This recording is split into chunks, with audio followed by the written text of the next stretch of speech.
So from onset to him passing away was 10 days. We had 2 hours. They told us, you need to We go did. be with him. There's nothing we can do to stop this. And we Sang him home. cried and talked, and I put my hand on his heart, and I was determined to feel the last heartbeat. It's death. We tell people, as much as adding a child to your life changes your world, it changes that much when you lose a child. Everything is different.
Connor was our middle son.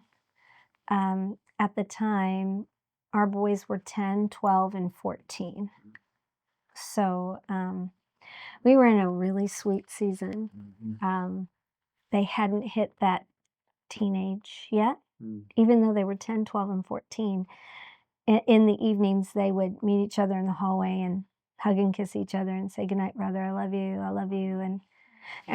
I mean, it really was a sweet season for us. We even had, the golden retriever to go with our Norman Rockwell painting, of a life. And they preferred being together. They loved doing things together. And Connor was our creative child. I mean, our oldest is very creative, but he was our creative child. He was not into sports. It was all movies, drawing, music, storyboarding with his characters. He actually wanted to be the next George Lucas. George didn't make enough Star Wars films. So Connor was writing the next trilogy. He loved everything fiction, everything creative. He loved Legos. He loved Lego Star Wars. His room was like a museum where he would take the sets and build them and then put them in storyboarding form as they're telling stories. So it wasn't just a Lego sitting on the shelf. It's telling a story. Yeah.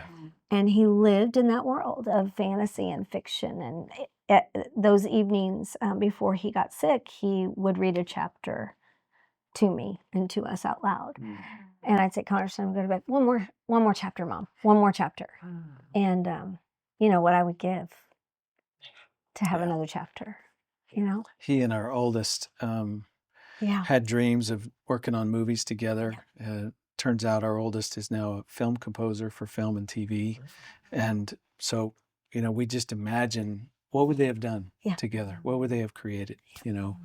Connor would have designed the set and, written the script and scripted the fight scenes. And, Braden would have made the music, made the whole thing come alive. And so he and Connor, before he passed away, he and his younger brother were doing all kinds of little fun animated little videos together. Pulled all the stuffed animals in their rooms. Yeah, just voices and just craziness, just lots of creativity. They would spend summertime with the VHS camera, remember? We recently unloaded some of this video where we found Dr. it, Zoom. got it out, started watching, and just saw how sweet and innocent life was in that season. And of course, you look back and you go, we just had no idea what was coming. And we had no idea how things would change. He could be a stinker, too. He didn't like sharing. He didn't like sharing his brothers with other people. And he was very opinionated. he liked it the way he liked it. And he would not eat green beans. He would not. That's me. He would not. He would chug them down, at whole- least 4 or 5. With a whole glass of Mountain Dew in order just to get one down. He put notes on his door, do not come in and mess with my stuff. I mean, you know, he was very particular about the things that he loved and liked. And he loved the Lord. He gave his heart and his life to the Lord when he was 10. He loved singing and singing to the Lord. He great. He loved serving in the children's ministry at our church, leading kids in praise and worship. So that team came at his memorial service and did one of his favorite songs. So he was fun, and he was the glue in the middle of them all. And yeah, it was and of course that's part of the change. Huge. You know, you don't realize how the harmony of your family, how the cohesiveness works until a major piece has been removed. We tell people, as much as adding a child to your life changes your world when you become parents for the very first time, everything is different. You know, everything's recalibrated. Your sleep schedule, your eat schedule, your go schedule, your stop schedule, like it's all centered around this little tiny infant. And life changes dramatically with each child. It changes. And it changes that much when you lose a child, because and you just don't even know those rhythms and how they're going to change until it happens. And I'm sure you understand this, but we just never saw it coming. It came out of nowhere. And, you know, Ron's working for a church. We're raising them in the church. We're, you know, doing all kinds of wonderful things with them. And I thought, you know, this happens to other people, not to us, not to me. This isn't something that I ever saw coming. So we got away we stole a couple hours on a Saturday afternoon, went and saw a movie. The movie was taken, and little did we know Connor was being taken. We went home. He complained of a headache, and we just gave him a couple of ibuprofen and sent him to bed early, like you do 1,000 times, right?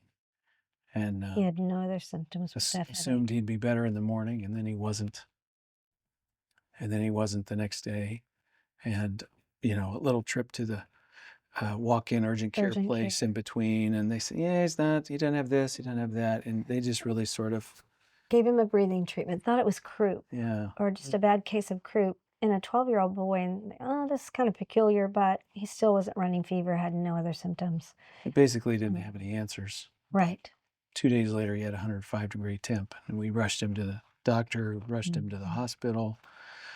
And it took another 2 days for us to even get a diagnosis. But he had pneumonia. He had a MRSA staph infection that was beginning to work on his internal organs. It was septic, so it was just all over. And pneumonia was the first indication, but other organs were beginning to really be challenged by it. And so we were at one hospital in Texas in the town that we were living in, and then a bed opened up at a children's hospital. So he and I flew. Ron brought the other boys, and he got put on ECMO, which was a lung bypass machine. And the day we had, 10 days from start to finish. And after that first day in the hospital, he kind of had an episode where he was gasping for breath, and they were about to do another breathing treatment. And then his eyes rolled back in his head, and he was just really struggling to breathe and reaching out to us. So then he was put into a coma. They intubated him right away. So after really the first day in the hospital, that was our last day to communicate with him. And then they were bringing him out of that coma in the Dallas Children's Hospital. Kind of checking some vitals, and he'd actually shown some positive signs. Yes, he was showing some. And then it turns out he had the flu on top of everything else, which I think to that point had really been undetected. The flu? The flu. And something I didn't know about the flu is the flu can make you kind of bleed in the brain a little bit, but under normal conditions, your body adapts and you're fine. But Connor was so fragile at that point, the MRSA plus the flu took his life. So from onset to him passing away was 10 days. We had 2 hours. They told us, you need to go be with him. There's nothing we can do to stop this. And so we went to his bedside and we sang him home, cried and talked, and I put my hand on his heart, and I was determined to feel the last heartbeat. I just climbed up in the bed with him. And it was ugly. It was a really dreadful experience. We later learned, you're so wrapped up in the moment, you don't even know what's going on. Our other 2 boys, our youngest, who was 10, is just watching all of this happen and watching doctors and nurses do nothing really, because there was nothing they could do. We understood that. He did not understand that. He's screaming for them to get the paddles and to help his brother. And that created some traumatic experiences for him that, so all just, it's death. Yeah. It's not what you want. We had people come and pray over him. We had a caring bridge where at least 30,000 people were praying for him. We had gone to Dallas. This bed had opened up, which we felt was an answer to prayer. And 6 weeks on ECMO, and we just told the other 2 boys, we're going to live here. We even got a room at the Ronald McDonald House. We are hunkering down to ride this out with him. 6 weeks later, we're going to take him home, whether he only has 1 lung or not. And I remember asking the doctors, you remember this? I remember asking them, will he be able to sing with just 1 lung?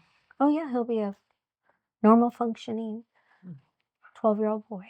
And I was journaling every day what was happening to him after they had intubated him, because I wanted him to know, your friend Chris came to see you and they just did this, and they've been doing prone and supine, so they've done another x-ray. And I would walk him through all of those procedures because the nurses and doctors said, yes, he can hear you. And I wanted him to have a record of what had happened, because 1 day went to 2 days, went to 3 days, went to 5 days, went to 6 days, went to 8, and he was losing time. And I had to be the keeper of that time for him. And I just knew I'd be reading that journal to him, telling him, what all had happened. So when he dies, you begin to question everything. Right. I mean, because we all have this idea of how the world works. Yeah. And the way we put it is we have before and after. Before Connor died, I thought the prayer of a righteous man availeth much. And, he's going to be fine. And then he's not. And now you have to rethink prayer. You have to rethink faith. You have to rethink, how does God work in the world? This certainly wasn't what we saw coming. The word we use is recalibrate. It recalibrates everything you think and feel about life, because it's supposed to fit right here. And now all of a sudden it's gone way outside the boundaries. And it doesn't fit my worldview, my understanding of life. Right. My understanding of God and how he works. And you get really confused really fast. I feel like my faith was very shallow. I just thought A plus B equals C. Here I am living for you, God. So I thought, and I'm raising them in church, and I'm checking off a lot of boxes, but for me, it just leveled the foundation and leveled the playing field for me. And I honestly, for me, journeyed into a dark place. And I got angry. I mean, I'm like 30,000 people on a caring bridge. I mean, people came in and laid hands and prayed. We were praying. And you said no. I just didn't know what to do with it. I honestly didn't know what to do with it. And I really got angry. I was shaking my fist. I mean, God and I had it out. I know now he can handle it, but at the time it was ugly for me. And I was desperate to know why. And I was desperate to have my family back. I wanted my life back. And I got really resentful and bitter and angry. And my form of coping was numbing. Immediately, I started numbing in lots of different ways, and it took on a life of its own until 2020, until God got a hold of me. And I surrendered to his will, truly to his will. But until that point, I couldn't even say it was good. Yeah. Wow. Here's an example of that. We said Connor could sing. We love to sing. As a family, we'd sing together. You know, really, we're 14 years out now. I would say, honestly, for 11 or 12 years, there's certain kinds of Christian music we couldn't listen to because all I can hear is Connor singing his, harmony along with it. Certain artists, certain songs just can't go there. Here's mine. It Is Well. I just would sit in church and have this knee-jerk reaction to It Is Well. Yeah. And people say, but the beautiful story around it. I'm like, the guy was in shock. The guy who wrote that song was in shock. He was in deep because pain. he regretted it the next day. You're just, it wasn't well with my soul. That's right. It is not well with my soul. We chose to play that song at our funeral for Tristan. And I look back on that and I think to myself, what was I thinking? Yeah, well, you were in shock. Because it's we do know this. I started writing a sermon titled "It Is Not Well with My Soul," and it's okay. Yeah, and God's like, yeah, I get it. Yeah. This is a hard thing. Yeah, my song example is He Gives and Takes Away. Blessed be the name of the Lord. Great song before Connor died. After Connor died, that is way too happy. Yeah. I guarantee you, when Job said those words, blessed be the name of the Lord, he was not singing and skipping like that song. No. I mean, the point is, again, your whole world is completely recalibrated and you don't know what to hold on to anymore. Mm-hmm. And in the beginning, our journey was... We grieved together. We talked, we shared, we went in a similar pace. Mm-hmm. We kind of had bad days at the same time and bad moments, and it was kind of nice. At the same time, she would be up and I'd be down, and then we'd flip-flop, and that's God's little grace to kind of get you through the next 5 minutes. It was. And about 4 years in, though, that changed for us. I always tell people Ron read through the book of Job, and he just kind of resolved it. He felt like he had some solace there and some answers. Peace would be the word I would use. Peace I'm still not happy. Sure. With Connor's death. I still want him back, and I still take him back in a heartbeat. Yes. Of course, I wouldn't do that to him because he'd be getting the raw end of that deal. So, that's selfishness on my part. But you understand what I'm saying. Right.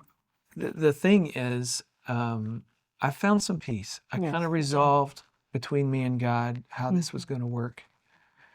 And I was okay with that. And she was not. Yeah. And I had some family of origin issues with depression and anxiety, which then kicked into this overdrive of depression and anxiety and abandonment for sure. And then I just felt abandoned by God. Mm-hmm. And I kind of felt abandoned by Ron as it seemed like he was skipping on his merry way with peace. We traveled like this, and then we started traveling. I felt so very alone. But even before that, I was numbing very slowly, slow, and then taking medication for my depression and anxiety, which I would say if anybody needed that, that's not the issue. But for me, it took on a life of its own into a full-blown addiction, and I abused it. So I have you do some of these substances and things for a year at this amount, and then it's not cutting it. So And I literally did not want to feel. And I really wasn't going to trust God with it. Was really the issue there. I wasn't going to trust him with my pain. I felt abandoned by him.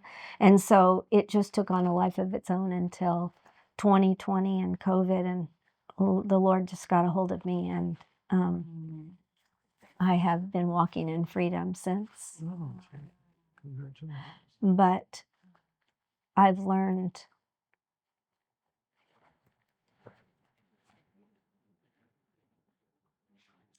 how good he is. It's not good. Connor's gone, but God is good. He never left me, never left us, and he never left Connor. And he could handle it.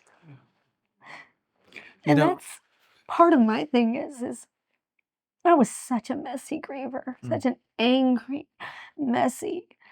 And God's like, I'm still singing over you. I'm still watching you all these nights that you are in so much turmoil. I'm not going to leave you. I'm here. And he has been. Yeah. And he has been. We shared with we lead the virtual support group for while we're waiting. And not long ago, it occurred to us, and we shared with them, hey, have you guys read the book of Job? Anybody who says, have the patience of Job, I say, has not read the book of Job. Because he yells at God for about 36 chapters. Yes. It is not smooth waters at all. He was never He is having it out. He was an angry griever. He was he was a messy griever. Thank you, Joe. Right? And have you hang himself? Yes, like 2/3 of the Psalms are laments. Right. And people pouring out, and they're ugly, most of it. Yeah. Why have nearly you all of them forsaken me? turn the corner and say, but I will trust you, or I'll remember what you've done. And they sort of find what we call both rails. The one rail is anger at God, and the other one is, yet I trust you. One of them is, I miss my son today, and I want him back now. And the next one is, but I'll see him again someday. So pain and hope kind of go side by side. They don't cancel one another out. They just live together, and we have to deal with that tension. And then it occurred to us, you have all this stuff going on in Scripture and all these characters that wrestle with their grief, and God made sure that was written down for us. That's right. He's trying to teach us how to grieve. And he's trying to show us that being a messy griever is not all that bad. He's okay with that. He can handle it. He understands. When we get Jesus crying in John 11 over the Lazarus and Mary and Martha and their pain, and Jesus experiences that, and he's overwhelmed with compassion, he cries because God gets it. Yeah. And he's not standing back in judgment of our pain. He's compassionate for our pain because he didn't create us to have this pain. He's sad. He's crying along with us. And when I realized that, oh my goodness, we got to hold on to that, especially in the moments with all the stuff about the loss of our child that we don't get, that we'll never get this side of heaven. We've got to hold on to God is with us in our pain. I think we have this misapplication of the Bible in that, we'll comfort somebody by giving them, well, you got to look at the future. Look at what Christ did, look for the hope, everything's taken care of. But they completely miss the human emotional aspect. And there's often no interweaving between the two. It's just, this is the theology you need to be trusting. Hey, let me tell you something. You can't The Lord gives and takes away. Blessed be the name of the Lord. Happy song is what you sing when you're not sad. That's it. That's what we can do when the pain is not ours. Yes. The moment the pain is ours, the happy talk won't cut it. That's right. That's right. And God wrote those songs for us. He wrote those laments to give us the words. Exactly. Sing. And we set that whole book aside. We don't sing it anymore. Yeah. I mean, our whole culture does this. It's not just theological. We've looked into this. Western society, we want to conquer things that are difficult and hard. Bootstrap it, master. We want to master grief as if it's this mountain to climb and you get to the top and then you're over it. No, grief is a journey. It's not a destination. You never arrive and you go, well, I'm done with that. We're going to carry this loss the rest of our days. Until we get home. Yeah. Yeah. We will. Yeah. And that's okay. And I honestly I didn't see or believe how long the journey can take. I mean, it's long and it's hard at first. Marathon. It is a marathon. It's not a sprint. Yeah. And I say to people all the time, you just got to be kind to yourself and take the time to do the grieving. Yeah. Because if you don't do it now, it's going to show up at another time and you will have to do it. Yeah. All those little things about grief are true. Grief is liquid tears, it's liquid love. And I heard somebody say once, grief is just an expression of love, and you're never going to stop loving your child. Right. So why would you stop grieving your child? We just sort of tell ourselves the wrong messages about what grief is and how it should roll. And when you add Christian platitude on top of that, there's a great passage in Proverbs 25:20, I believe it is, that one version says, singing songs to someone who is sad is like taking their coat away on a cold day or pouring vinegar into their wounds. Right? The Christian platitudes of God needed another angel, aren't you? He's in a better place. That's vinegar in my wounds. Get over here and cry with me. Yeah, exactly. That's compassion. That's love. But we're just sort of afraid of the hard. Yeah. And grieving people, you got to face your hard, or you just get stuck. Yeah. The way I faced it was I just felt so desperately that I wanted to know Jesus because Tristan was with Jesus. So I listened to a guy who's just spent his life studying the life of Christ. Yeah. And he has a whole series, and I listened to video after video after video. And one of the things I remember that I loved the most is when it says that verse that Jesus wept at Lazarus' tomb. The word for wept meant he burst into tears. So many people were there crying. But when Jesus burst into tears, they stopped, because some of them were professional mourners. Right. Yeah. And they looked at him and they said, oh, look how he loved me. Yes. Nothing fake or phony about that. And he preserved that in Scripture. He waited 2 more days so he could come to the tomb and have the majority of the people there and perform that miracle for a different purpose. And isn't it interesting that he said, I'm just going to wait before I go. Yeah. He's gone. He's dead. And we're going to wait. And you'll see what's going to happen when I get there. The other passage is Luke 7, where Jesus, there's a widow. He comes up on a funeral procession, and there's a widow. So she's already lost her husband. And now she's lost her only son. And, Jesus comes to her, and it's the same thing. The passage says he felt great compassion for her. So, he steps in to the pain, moves into the pain. And we just have to trust that about him. People who say, well, we wrestled with the whole God questions. How does God let this happen? And I think, here's what I've come to in my journey at this point. This is not the end all be all, but this is what I've come to. Okay, that is a hard question. How does God allow Connor to die? An even harder question from my mind is, how does he let Jesus die? How does Jesus choose suffering, knowing that it creates isolation? How does the Father let him walk into that space and experience death? Come on. There's never been a moment in eternity when the Trinity was not unified and together in one. But there was in that moment when he dies. Okay. The Connor question is a hard one. That question is really hard. And if my Lord could choose that as a path of victory for me, he loves me. Even though I don't understand what's going on with my son. I can rest in knowing he cares that much. It doesn't mean my pain goes away. We like to say our faith informs our pain. It does not cancel our pain. So we walk with faith in our pain. Yeah. I think on the flip side, for what I experienced, I do know that there's an enemy out there that wants to steal and kill and destroy. He wanted to take us down, Yep. Me down.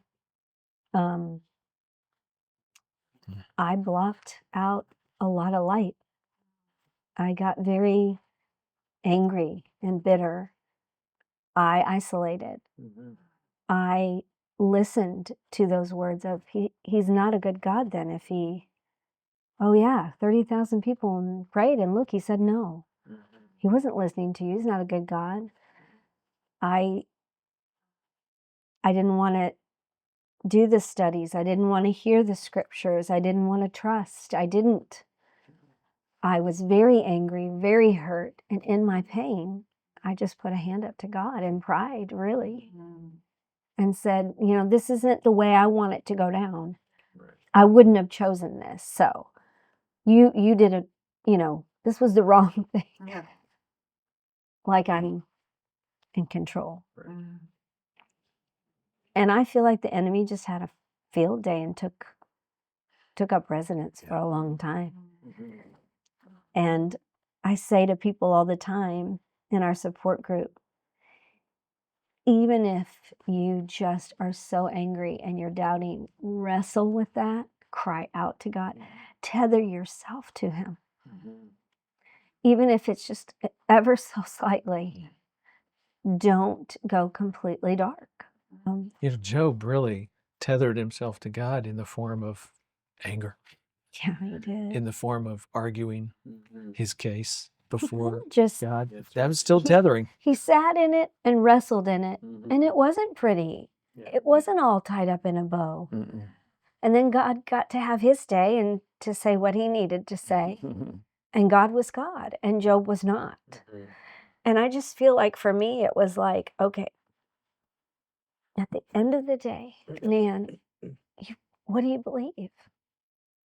What do you believe? I think what Job walked away with. He's still carrying me through. Yeah. I asked a good friend one time who we spent a lot of time talking about Job. I said, what did Job get at the end? What did he hear from God? And my friend said, well, I don't know exactly what he heard, but he basically walked away believing that he could trust God with what he would never understand about his loss. And I think at the end of the day, that's what it comes down to. Do I trust God with the stuff I'll never understand? And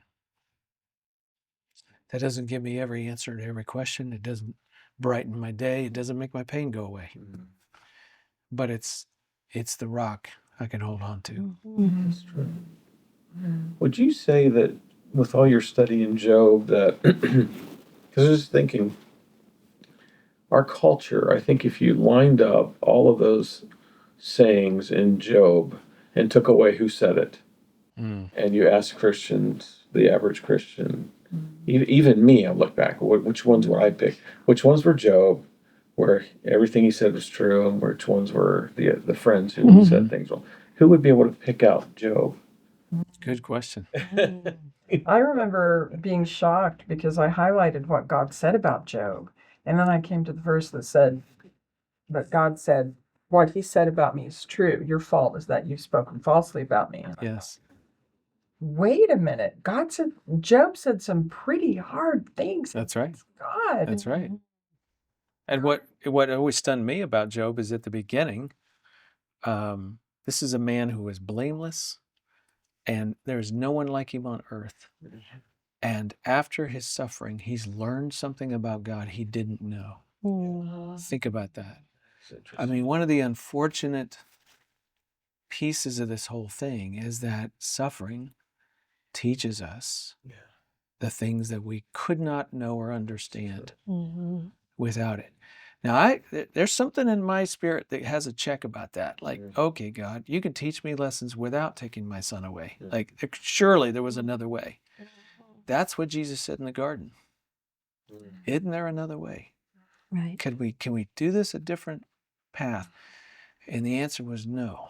You got to walk through suffering. Now, not everybody has to walk through the same degree of suffering or in the same manner.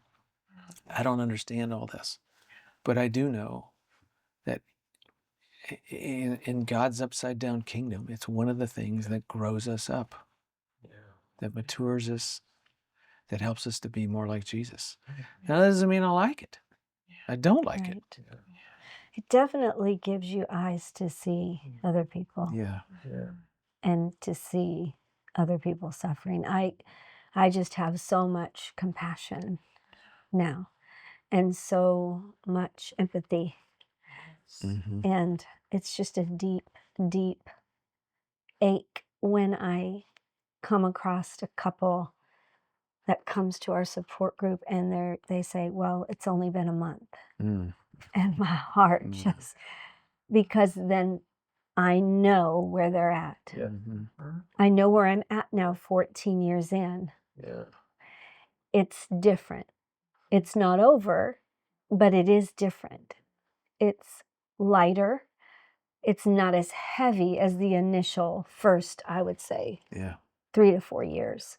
But when it's 2 months in and you are just carrying that heavy, I used to say, I feel like I have a wool coat on that's soaked in water. And I can't, I've got that gorilla on my chest.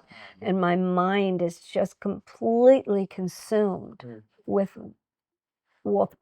my life is upside down. My heart just breaks and I also know what a long journey it is to come to a little bit of relief and release and for it to turn and change and not be as heavy. And let me I want you to tell the story about the mom who told you were just starting the journey. But what I was going to say is that before Connor, I didn't have eyes and ears and a heart for that. And there was loss all around me. And now I do.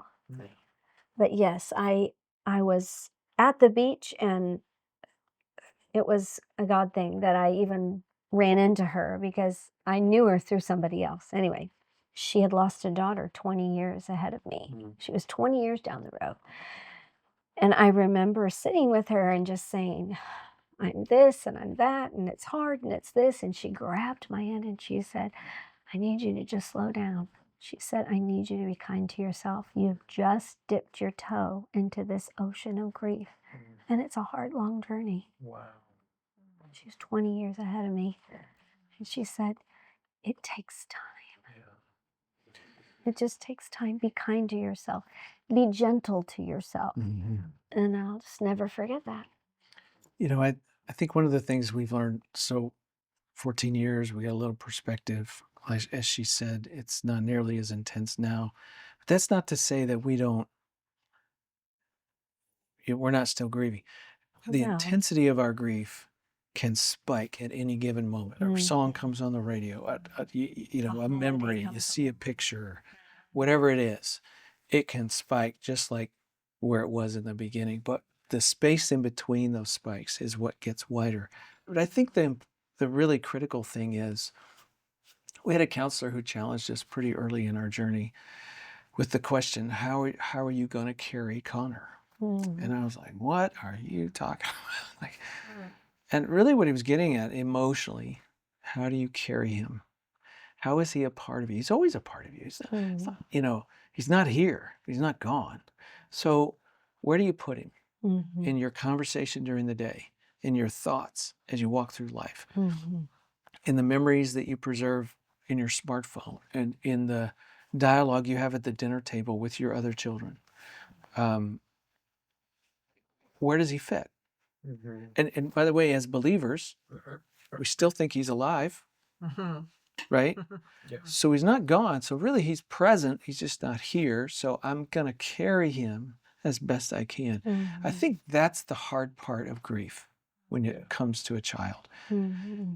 Where do I put them and how do I do this?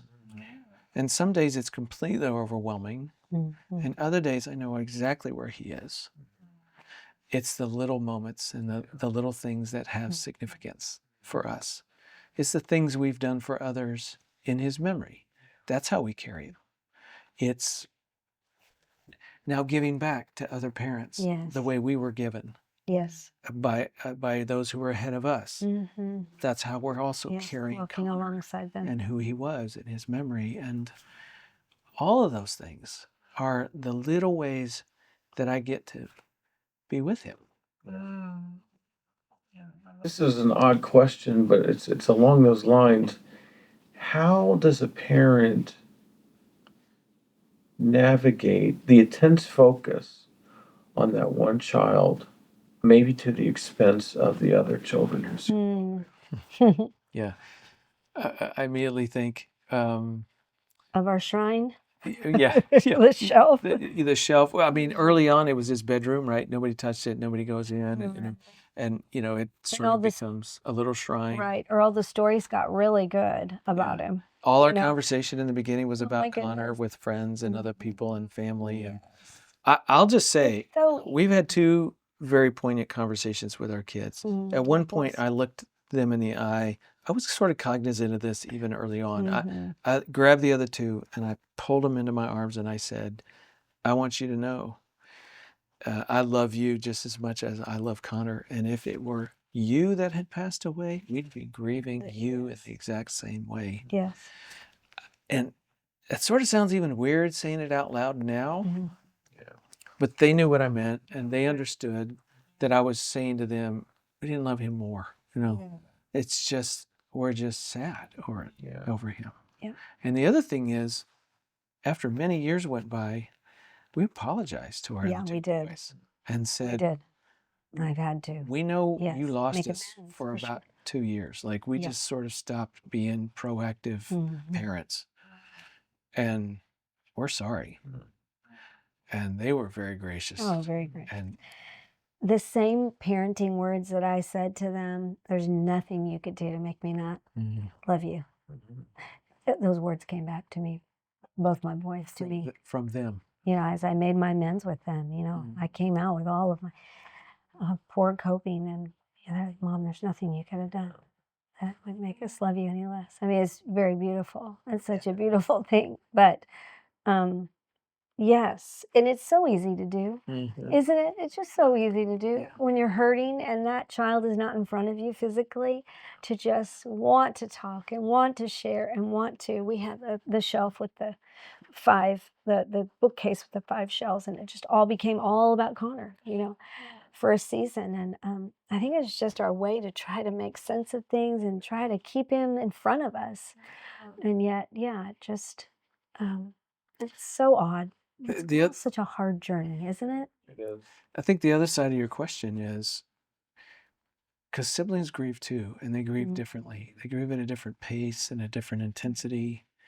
And they don't grieve like parents. And sometimes parents need to hear that, because if we hold them to that same standard, you can sort of get irritated at your other kids that they're not grieving as intensely as you are. But it's different for siblings. And so there's room for people to be people and have their own path.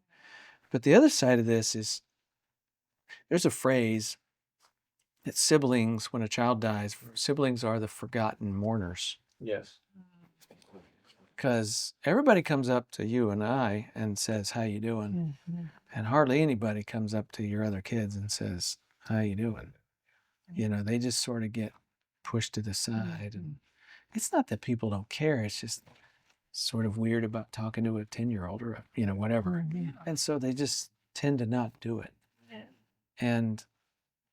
But they're having their own great loss, not just the loss of their sibling, but the loss of their parents and the loss of the family harmony and rhythm. The loss of they knew us. The happiness in the home, or there's 8,000 things that have been lost as a result of the one big loss. Our youngest son has told us now, he's like, well, it was so hard seeing you in agony. That's a hard word, Yeah. you know? Yeah. So they kind of have this peripheral out there view of what's going on with us. Yeah. And I think that could be scary, Yeah. depending on the age. I know it was for our 10-year-old at the time. He's now processing it as a 24-year-old, but I think you've got to just keep tracking with them as time goes on. Yeah. Family conversation, dialogue.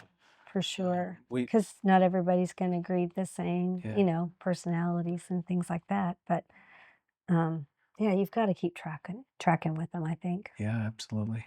In our case, our kids really didn't have Tristan other than as a sore point for 6 years. Mm, He was just this cloud, and so yes. you know, for some of them, they had no impact. Mhm. Yeah, it might have been a relief, even. Maybe even relief, Yeah.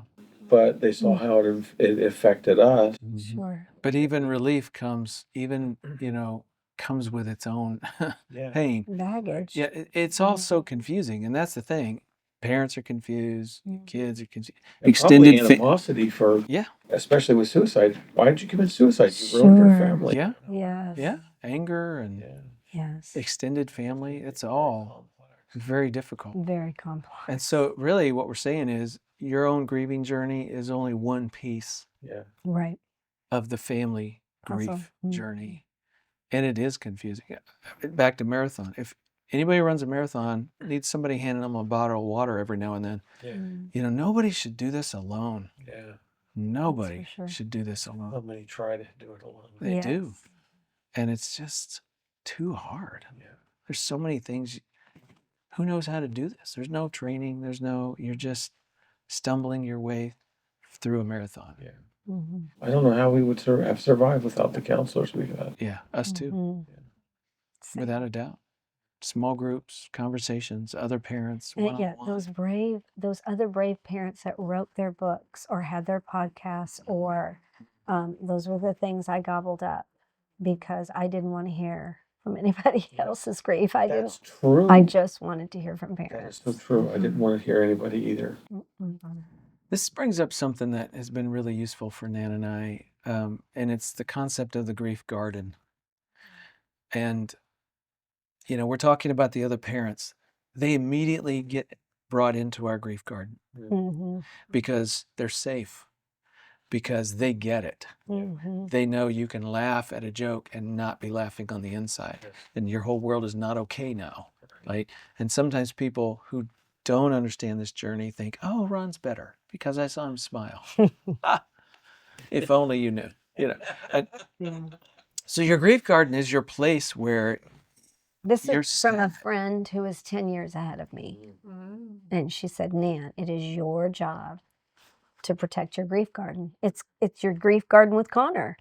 And it's your job to protect it, who you let in and who you allow to be in that sacred space with you and Connor. And who you don't. And who you don't, or you escort out. And therein lies the rub, because sometimes the people you don't want to let in are family. Or close friends that you thought. And they can't do grief. They just can't do it. They can't do it with our intensity and for the length of time. And they just come in and trample all the roses. You don't want those people. So you have to learn how to be discerning about who you let in. We're even going to put a number on it because I heard it a few months after Connor died. I went to a lecture by this famous grief counselor, and I wanted to learn something that would help me. And I got this one thing, and it was great. He talked about your therapeutic third. He said, when you go through a big loss, a third of the people in your life are actually antagonistic to your grief. They are not helpful. They don't have the skill set. There's another third that are sort of in the middle. Some days they're good for you. They'll bring you a meal. And other days they're saying something stupid. And then there's about a third of the people in your world who actually sort of have the gift of compassion and mercy. And they'll sit and they'll talk and they'll let you tell the same story 100 times. And they never say, can we move on? They won't do that. They're just really okay in hard places. Then I have determined that that's applicable for most forms of grief, but we actually think parental grief, you have a 10th. There's about 1 in 10 people in your world, friends, family, neighbors, church members, pastors who can actually sit with you in your grief garden over time. The hard part is figuring out who that 10% is. Mm-hmm. Actually, it's not so hard. The 90% show themselves pretty quickly. And you got to be sort of kind. Yeah. And just say, yeah, no, I'm not going to unload my heart with you right now because you're just not good for that. But the one you find, man, you hang on to them and you bring them into your grief garden on a regular basis and you let that serve you well. That's a really good analogy, but I can hear people getting a little nervous about that. Like, well, why do you even need a grief garden? You need to mow that thing down. It's spoken by somebody who doesn't have to do this intense grief. It's easy to say when you're on the outside. And by the way, somebody who says that is in the 90%. Yeah.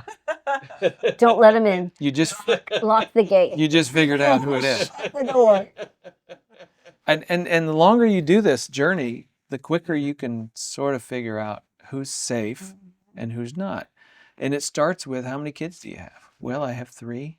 My oldest is 29. My youngest is 24, about to be 25. And my middle son died when he was 12. Well, it's nice to meet you, Ron. Have a nice day. They're not in my grief garden. The person who cannot respond to that, you got a pretty good indication. Yeah. And you just go, okay, I know where you fit. But here's the hard part about this, at least it was for me. You got to work at discerning who comes in and who doesn't. And Ron, it's your job to invite those people in who are safe and to sort of just gently not share that grief with people who aren't. And I thought, my job, I'm the grieving dad here. Why am I having to do all the work? Like, that just felt so unfair to me. But the truth is, nobody else can do it but me. Right. And nobody else can do it for her but her. Right. Nobody else gets that. It is our loss. And so it is our loss, it is our journey, and it's mine It is to our manage. grief. That's true. You have a really good analogy about the epicenter. Yeah, this is helpful in a lot of ways, and it applies to really anything in life, but it certainly has application here. If there's an earthquake, the epicenter is where most of the damage is done. And then there are concentric circles moving out of the earthquake of impact. And the farthest circles are away. So let's say there's a California earthquake. We're here in the Midwest. We don't feel it. We hear about it, but we don't feel it. And then we hear about and we see the damage and we go, oh man, my goodness, those people are hurting. And we may rush with support, money, help, phone calls. Some people get in a plane and they fly and they help pull people out of rubble and they do amazing work. And the world responds, as they should.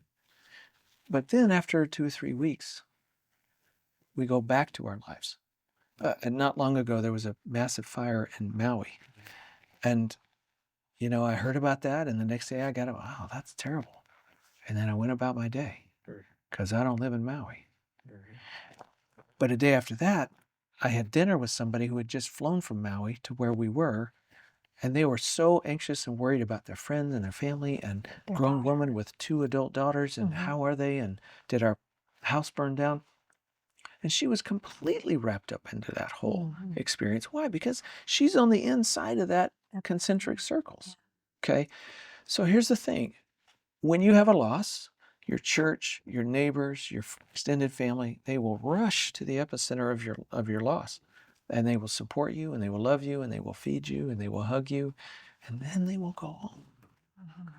It's not theirs to walk out. They're not dealing with rubble in 6 months. There are some that are really close to you, and there are others that are way further out. And so the people who feel it the most are the ones who tend to track with you the most, the ones who tend to show up. Because they got their own loss somewhere wrapped up in this. It's not the same as yours, but they may have the gift of compassion. That's right. And they're, that's just their gift. So they keep coming back. That and keep coming back. Yes. About a 10th. We'll keep coming back, right? But the hard thing is you feel unsupported. If you keep this expectation high of all those people continuing to come by your side, you get really disappointed. Our experience is similar to what we've heard from other parents. Yeah. The church rushed in and then they sort of went away. And you're like, do you not care? What's going on? We're still hurting over here.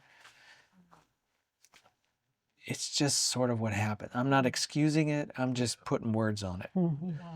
And if you keep setting yourself up thinking they should be showing up, then you just make it harder for yourself. Focus on the people who are closest to your epicenter, who feel it, who can track with you or have that gift of mercy, and will follow. And those are the people you hunker down with for the marathon. What advice would you give to pastors and church leaders regarding that if they have somebody in their church who is a child? Keep showing up. Yes. Keep tracking with them, at least for the first year, for sure. Just put it on your calendar each month of that day to check on them and find those people that do have the gift of mercy. And I just tap them on the shoulder, empower them. How can I help you track with this family? Organize them, let them do the work. Not every pastor has that gift or ability or time. And just know it's really hard for grieving parents to tell you what they need. So don't ask that. It's very hard. Maybe ask or find other couples that are further down the road and ask them, ask a couple like us who's 14 years out to help that new couple. What would be helpful? What do you need? How can we help them best? Because, I just think you can't rely on the grieving family. They're in shock and they really don't know what's going on. They're standing in the rubble going, I think there was a bedroom there, but I don't know where to start. You know what I mean? I don't even know where to start, how to do this thing. I'm just trying to figure out how to breathe and go to bed and get up and shower without a part of my life there.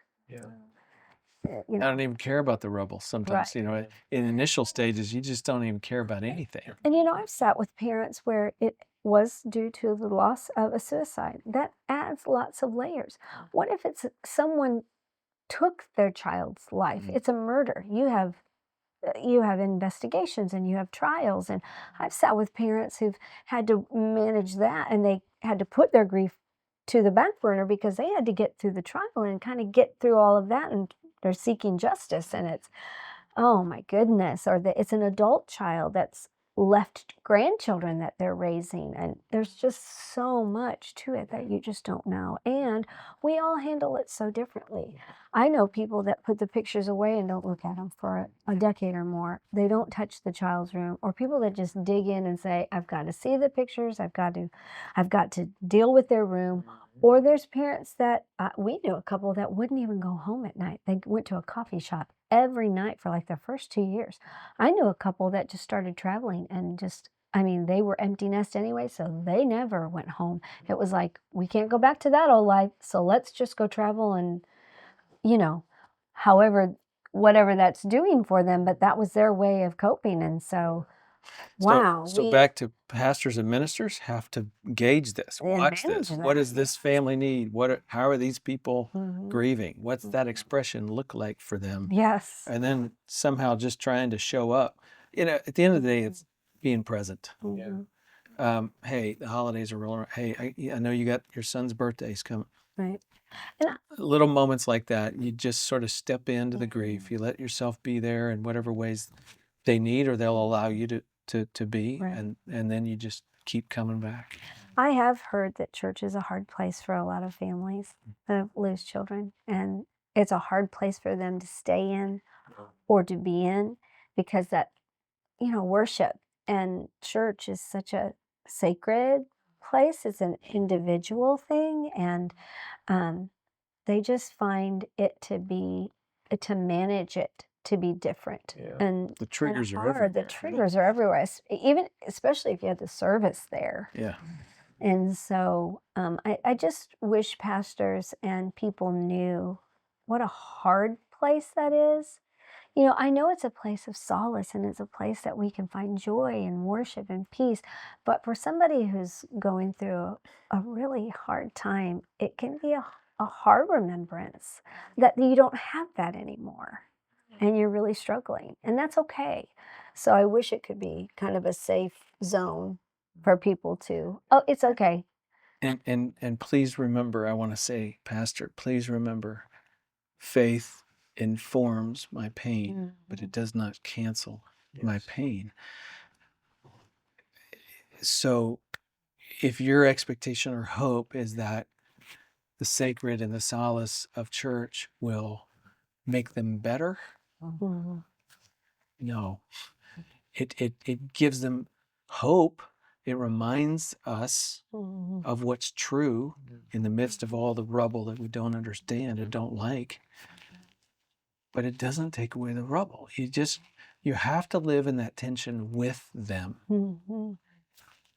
For myself, I still can't sing in church, and it's exhausting.